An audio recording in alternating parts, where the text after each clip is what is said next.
Hey guys, Devin from Magewright Gaming. Today we're going to talk about some tips for Final Fantasy XIV for newer players. I want to talk about the Road to 70 buff. You get this from making a character on a preferred server. This doubles your experience bonus for pretty much everything your character does, so even quest experience, which is pretty rare to get bonuses on that. However, it's actually far more powerful than even that. It actually doubles pretty much all of your experience bonuses as well. So your armory bonus gets doubled, bonuses from items get doubled, earrings, rest experience, food, everything. There's a few things that don't get doubled, but the bulk of your content that you get in the game for experience, it all gets doubled. So you can actually pull in some crazy numbers like 600% experience increase. Very strong buff. I highly recommend that you make a character on a preferred server if possible, and if your friends are just starting out, definitely go for that. Makes the game a lot more interesting and fun, because you can try different classes while leveling up. Should also add that this buff lasts for 90 days. It's very strong. It lasts for quite a while. My recommendation would be to try to get like 1 to 70 or even 69 or whatever, and then move on to your next class to make the most out of the buff. Very strong. I highly recommend everybody tries to get it. Okay, so next we're going to talk about Grand Companies. So Grand Companies are kind of like big factions that you can join. They don't really do anything other than change your cosmetics or appearance for differences, or also where you do all your Grand Company business at. I wouldn't really stress out which one you pick, because you can also change later on if you don't like the location or the cosmetics in that area.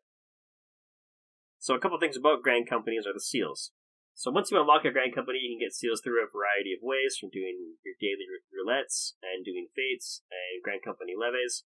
Those are some ways to get them, and also the hunting logs, which we'll get into a bit later.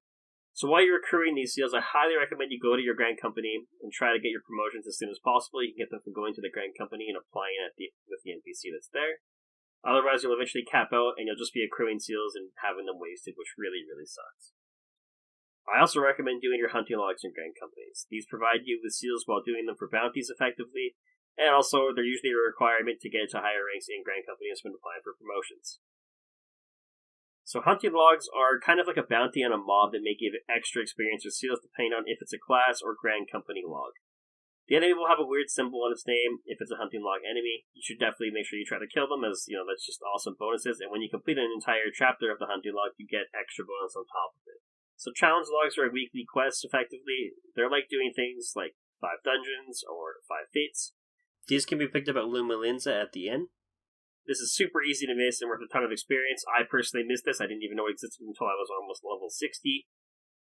Highly recommend you get this as soon as possible, as it gives a pile of experience while you're leveling. And it's just a quick quest. Very simple. Daily roulettes are random dungeon queues at lower levels that yield large experience bonus and seals every day. They also give extra bonuses to whatever class is most desired in the queue currently. Later on, you will unlock more roulettes for higher dungeons, trials, main scenario quests, raid roulettes that all yield greater experience and refresh daily. These are easy to do as higher level players get level synced down to the dungeon level, so there's usually never a shortage of people doing these current objectives. I would recommend you always prioritize MSQ in Final Fantasy XIV as you're leveling, as this unlocks a lot of content in the game that can give you more things to do, but also side quests just aren't very profitable, and there's not a lot of reason to do them unless you just kind of want to do them. There's no shortage of things to do with things like hunting logs and fates, and etc. And also just running dungeons is just genuinely much more effective once you unlock them. But if you're behind on your MSQ, they're completely worth considering, but like I said, they're definitely near the bottom of the list.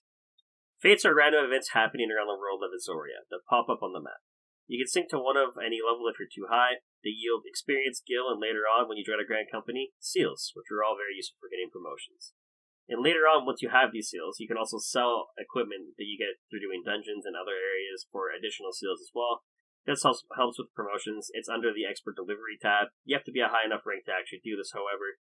Once you're this high, it's very easy to actually get those rank ups with seals if you're doing a lot of dungeons, so I highly recommend you grab that as well. And those are just some of my quick tips on Final Fantasy XIV for newer players. I found all these things very easy to miss and very helpful while leveling up in the game.